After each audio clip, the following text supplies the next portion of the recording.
Sobat Tantangan, pada tayangan sebelumnya kita sudah mengetahui kuliah di Prancis dan kehidupan di Prancis. Nah, hari ini kita sudah mengundang alumni dari Jerman, Pak Budiar. Guten Morgen. Guten Morgen. Nah, Pak, banyak loh request dari teman-teman, ya kan, yang penasaran banget, pengen tahu cara berkuliah di luar negeri, yaitu salah satu ya di negara Eropa, negara Jerman. Itu bagaimana, Pak? Jadi Bapak boleh ceritakan kisah pengalaman awalnya untuk kuliah di Jerman. Oke.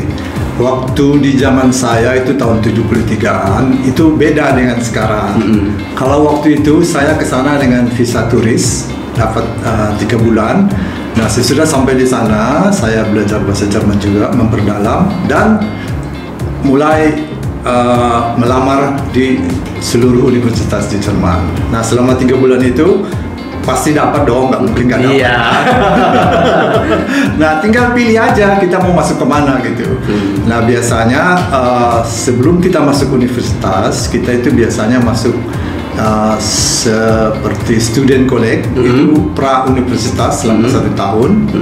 Nah, di situ kita belajar bahasa Jerman dan tergantung daripada subjek apa yang kita mau pelajari. Jadi misalnya kalau mau belajar ekonomi seperti saya waktu itu, kita dapat geografi, dapat bahasa Inggris, bahasa Jerman, dan ekonomi misalnya. Nah, kalau misalnya mau belajar kedokteran, lain lagi, misalnya dapat kimia, fisika, dan sebagainya. Ya, tergantung. Jadi tergantung. Bisa 1 semester, bisa 2 semester, tapi biasanya orang Indonesia ngambil 1 tahun di student college. Berarti kalau yang dulu Bapak kan jalur mandiri dong itu namanya, Pak, ya? Jalur mandiri, betul. Oke, nah kalau yang sekarang, Pak, yang kita ketahui kan banyak tuh program beasiswa nih, Pak. Betul. Dari pemerintah, salah satunya kalau nggak salah LPDP. Ya. Nah, Bapak boleh informasikan ke teman-teman kalau mau ambil jalur beasiswa itu bagaimana caranya, Pak? Sebenarnya bukan mahasiswa aja ya, ada misalnya juga program magang di Jerman. Jadi misalnya habis lulus SMK gitu mau magang di Jerman misalnya. Bisa, Pak, ya? Bisa.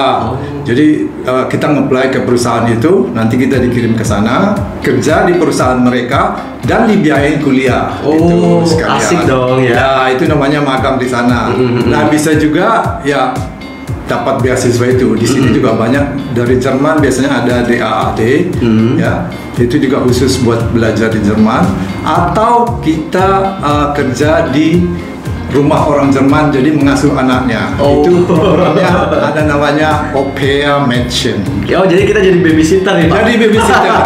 Tapi kamu dikasih kesempatan untuk belajar atau kuliah di sana. Jadi sambil kerja menjaga anak mereka gitu. Bisa juga. Ya. Oke, nah lanjut nih. Tadi kan Bapak info harus belajar bahasa Jerman dulu ya. Selama 1 tahun ya. Betul. Kalau misalnya di sana kan dia pendidikannya kira-kira 13 tahun sebenarnya ya. Sedangkan kita di Indonesia kan 12 tahun. Nah, waktu kita ke sana itu biasanya mereka suruh kita masuk ke student college itu atau langsung ikut namanya Feststellungsprüfung. Itu jadi kalau kita lulus ujian itu kita bisa langsung masuk universitas. Tapi kebanyakan orang Indonesia biasanya lebih suka belajar bahasa Jerman dulu untuk memperdalam bahasa Jermannya. Karena profesor di sana kan dia nggak peduli kita orang asing apa bukan. Iya. Dia ngajar kuliah gitu dalam bahasa dialek dia atau apa saja, ya dia nggak peduli kita ngerti apa tidak. Oh gitu. Oke. Nah, berarti artinya sulit dong, Pak. Kita tadi apalagi kalau kita mau ikuti program beasiswa kan pasti banyak syarat-syaratnya itu, Pak.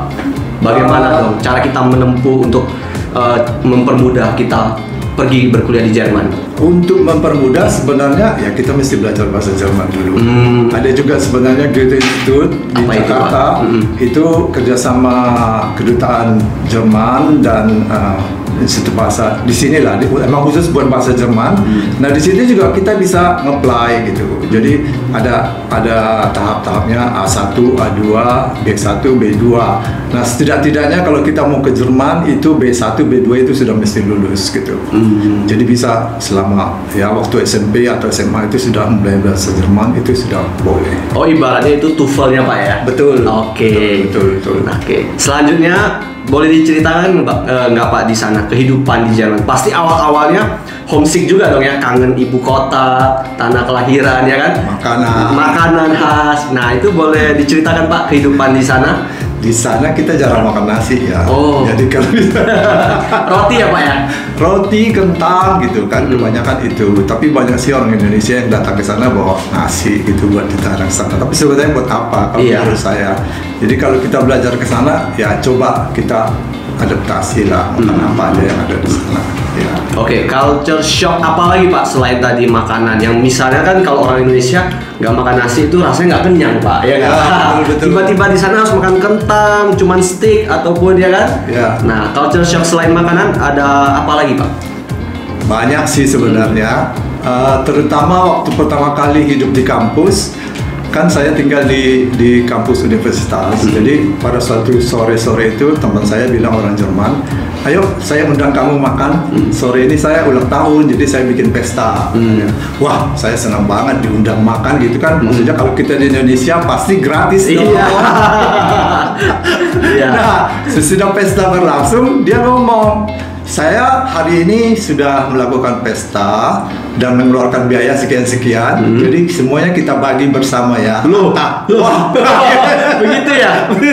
Itu shock pertama yang saya alami waktu itu benar-benar. Karena kalau di sini kan yang ulang tahun yang mentraktir teman-teman ya. Betul, dia bilang diundang gitu kan. Nah, kita pikir gratis, taunya tidak. Oh, gitu. Ternyata di sana bagi rata. Oke, jadi kena jebakan Batman dong. Betul. Oke. Kemudian Pak, kuliah di sana berapa lama? Tadi kan ambil jurusan ekonomi ya? Iya. Berapa lama kuliah di sana Pak? Kira-kira sebenarnya 8 sampai 10 semester sih bisa. Kurang lebih berarti 4 tahun lah ya, 4 tahun sampai 5 tahun. Betul. Ya. Dan lanjutnya kerja di sana langsung ya Pak ya? Kalau soal kerja, sebenarnya pertama kali kita datang ke Jerman itu di paspor kita itu ditulis tidak boleh kerja.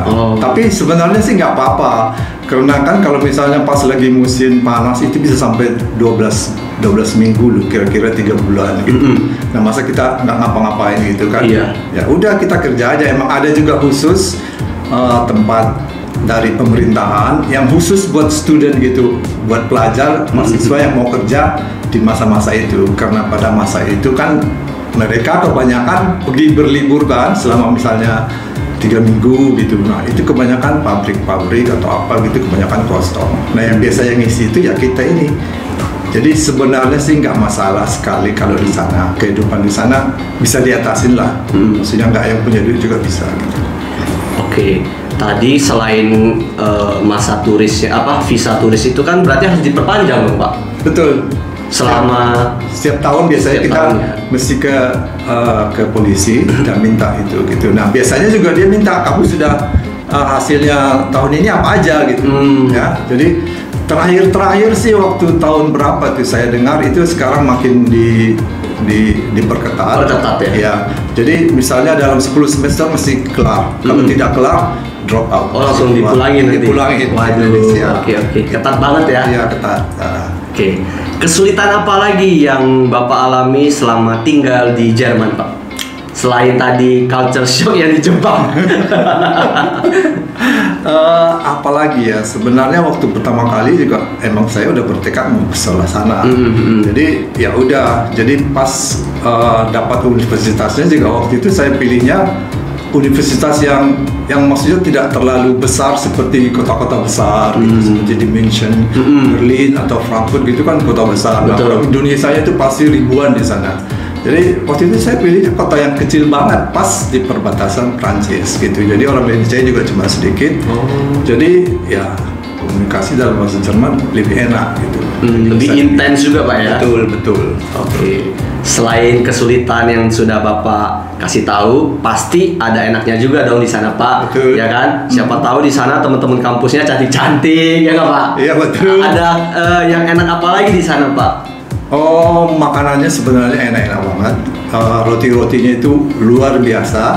Itu mesti kamu cobain kalau kamu pergi ke sana ya. Terus apalagi fasilitas untuk pelajar di sana itu benar-benar bagus, dibiayai semua oleh pemerintah. Jadi misalnya kita transportasi atau kita misalnya pergi makan gitu biasanya dapat potongan juga gitu. Itu benar-benar luar biasa. Nah kalau tapi yang nggak enaknya kalau minggu itu biasanya toko semua tutup. Jadi nggak ada mall, nggak ada apa. Ya kamu sama teman-teman kamu aja enjoy keliling-keliling di situ naik sepeda atau apa. Itu luar biasa. Dan karena saya juga waktu itu kan tinggalnya dekat perbatasan Prancis.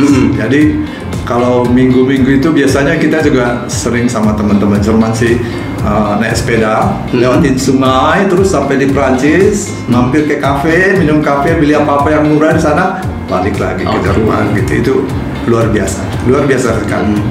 Berarti mau kemana-mana deket dong Pak? Kan tadi di perbatasan Prancis, berarti mau ke Prancis deket, mau ke Belgia deket ya Pak ya? Betul. Kalau misalnya saya dari kota Saarbrücken sendiri, kalau mau ke Prancis itu kalau naik bus itu 30 menit sudah sampai di perbatasan. Nah itu kan Saarbrücken perbatasan dengan Belanda, Luxembourg, Brussel. Ya kalau ke bawah sih masih lebih ke Swiss, ke Italia gitu ya, tapi itu masih jauh. Tapi kalau dekat perbatasan situ ya itu dia Belanda, Brussel, sama Luxembourg itu dekat. Wah enak dong bisa keliling Eropa nih Pak, sambil kuliah di sana. Benar. Nah selanjutnya saya penasaran banget bahasa Jerman itu Pak. Bahasa Jerman itu katanya susah banget ya. Nah nanti kita akan bahas di tayangan selanjutnya nih Pak. Boleh.